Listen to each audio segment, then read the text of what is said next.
Ushiro Kubishimi, any type of choke from behind. In the basics, this is how we get into this. Ushiro Kubitori, one hand held, Kubishimi.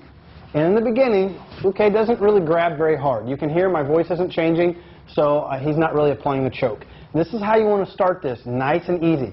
Notice how he's already got my balance? I don't want that. Shift forward and bring this hand in around in front. Okay? As soon as you feel that arm come around your head, boom, immediately sink and bring this hand around. Notice the position of the hand. As soon as I do this, it puts me in position to put him in Sankyo. That's the easiest technique from here, and that's what we're going to cover. He goes to grab, boom. I grab Sankyo, and I back out from underneath this. Here, back down to the takedown, which should look vaguely familiar now.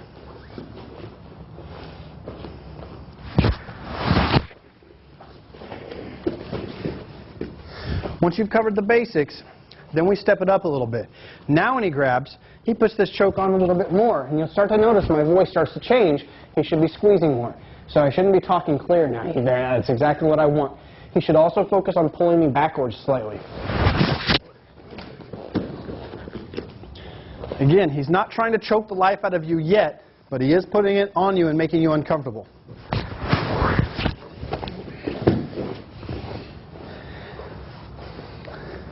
The Sankyo technique makes it darn near impossible for him to hold this choke on, even if he's got it really tight. Now I'm going to let him really choke me, and you'll see. You'll see my face turn red. I'll give it a couple beats, and then I'll do the technique. Just like that. One more time. Okay, really choke me out here. Ready? Just like that. Very difficult for him to maintain that choke. Now notice, I'm not doing any other motion. I'm not doing anything else except just the Sankyo technique.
All right, defending a kick. I get a lot of questions from people. Well, how, you deal with punches and punches and grabs, but what about a kick? Well, a kick is the same thing as a punch, only it's done with the legs and a little faster sometimes, or maybe a little slower depending upon the kicker.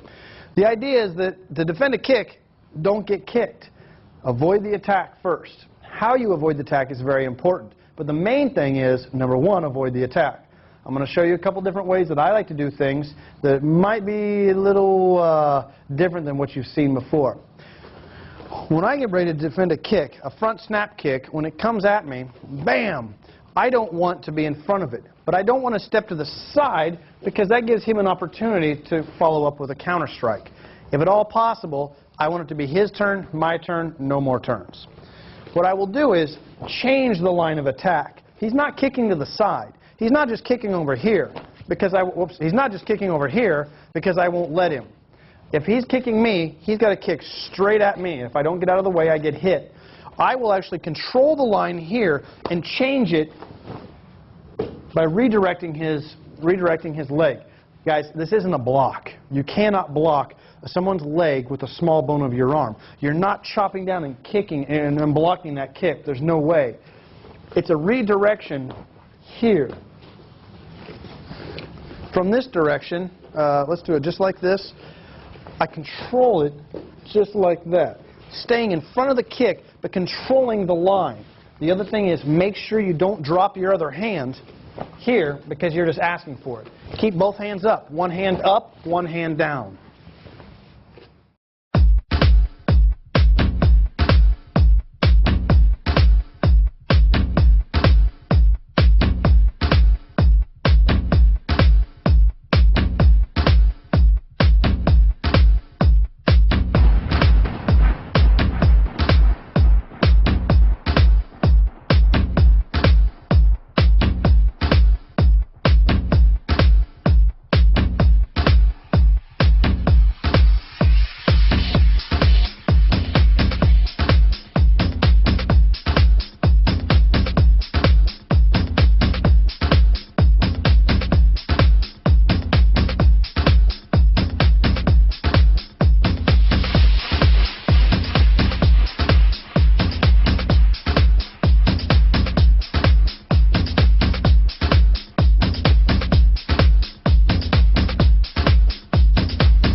that this is a lethal threat, and we have to get this off in the first 3 seconds, or you can go unconscious. We want to get this off quickly, so we're going to go straight to the face to push him back and release the grip. Then we'll come up and put our thumb on the back of the pinky again, grab the thumb pad, and turn this out. So now instead of just pushing him away, we have control of him. Turning the palm toward the floor, he will go down.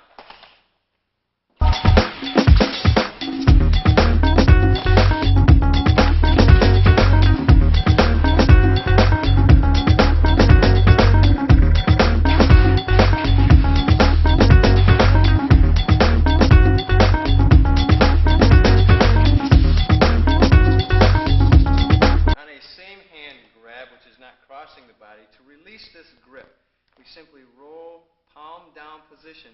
Thumb is going to move towards the belly button area. Elbow is going to move towards his elbow. As we step in and turn the body, we'll get a dynamic mechanical advantage here to break that. So it doesn't take strength, it just takes technique. As he grabs, we'll step in and snap across. The second hand will come in. At that point, grab and control his arm. Main hand, right hand comes up, grabs throat for a control.